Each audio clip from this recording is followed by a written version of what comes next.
Hello Dada Saheb Phalke Film Festival. First of all, congratulations on finishing 15 years, and I'm very honored that my film Dhaara has been selected.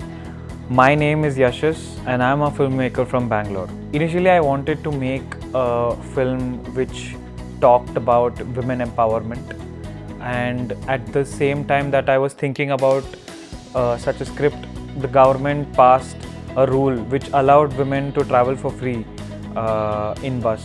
So keeping that in mind, I wanted to talk about the class of people who pretty much make or run the whole country, but are very financially unstable. So I thought this is a very great opportunity for me to adapt to things and showcase a really natural process of women empowerment. I think major roadblock that I faced during even in the pre-production phase when I was writing the script is, should I concentrate more on the women or like, you know, I was having this conundrum that I was facing constantly, if I should have more attention to the man, the hero or the heroine. So I was trying to figure out like who needs more attention, because me being a man, I could understand the phases that he was going through. So I wanted to show a little bit of both their mental state, but then having discussions with my mentors and finally getting filtered out to whatever it is right now is something that I thought was like the best solution that we could come up with. I think that was the first roadblock that we faced during the scripting process. But other than that, because it was completely a self-funded, self-produced film, getting permissions such as like shooting the flower market scene was a little bit of a hustle, and we couldn't get any permission, and I was very keen on trying to make it as original as possible. I didn't want to set up a set mainly because it would cost a lot more. So we actually shot the whole sequence in the night. We started at 1 a.m. and all the way till 5 a.m. We completely finished the filming of the flower market sequence only because we couldn't finance or we couldn't get the permission.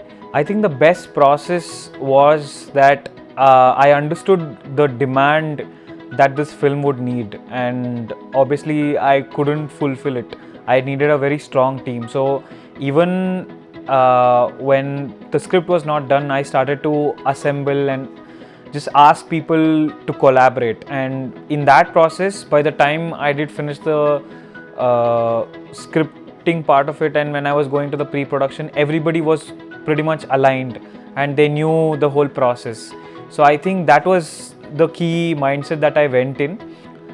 Funnily enough, the biggest challenge we faced was there was a lot of goats near the shooting location and they were constantly making noise. So, and we were practicing sing sound, so we had to literally cut down takes, or we had to reshoot like completely good takes only because there was goat sound that was heard. So I think that was the major issue, I would say.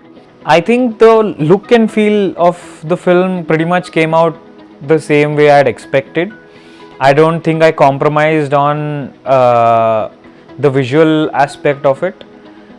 Rather, I think I wouldn't say it was different, but I think it developed more and it got nuanced in such a way because I wanted to show the perspective and the mindset of a man, which I think was for me a very interesting take. I also try to play around with the narrative styles, but with suggestions and with reviews from other mentors and teachers, I kind of developed this. So I don't think there is much of difference from the initial idea, because the whole point was to show women empowerment in the most natural way possible. The whole idea that I have in terms of promoting and distributing the film is actually to develop it into a feature-length film. So as of now, I think I'm just using this film to make the producers or distributors to understand my vision. I think people should watch my film because I wanted to show a very natural process of a woman coming to a certain position, not because it was given, nor was it like a demand or anything, but because that person, an individual, deserved it.